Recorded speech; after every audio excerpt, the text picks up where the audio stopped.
বুধবার দৈনিক সমকালে নির্বাচন নিয়ে সরকারের সঙ্গে বসবে বিএনপি শিরোনামে একটি প্রতিবেদন প্রকাশিত হয়।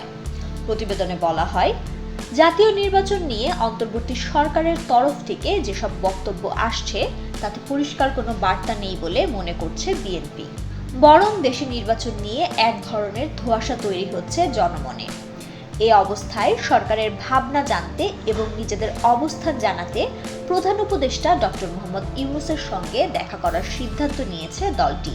ওয়ালটন আবারও মিলিনিয়ার অফারে ওয়ালটন ফ্রিজ কিনে আপনিও হয়ে যেতে পারেন মিলিয়নিয়ার। মিলিনিয়ার ছড়াছড়ি দেশ জুড়ে, এটা শুধু ওয়ালটনই পারে। সোমবার রাতে রাজধানীর গুলশানে বিএনপির চেয়ারপারসনের রাজনৈতিক কার্যালয়ে দলের স্থায়ী কমিটির বৈঠকে এ সিদ্ধান্ত হয়।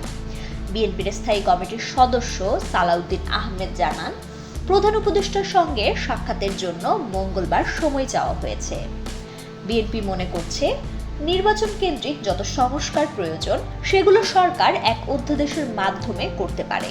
বাকি সংস্কার রাজনৈতিক ঐক্যমতের ভিত্তিতে পরবর্তী নির্বাচিত সংসদে করা যাবে।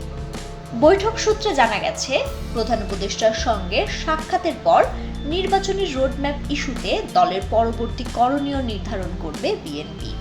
এক্ষেত্রে তারা দু-একটি কর্মসূচি দেওয়ার কথাও চিন্তা করছে।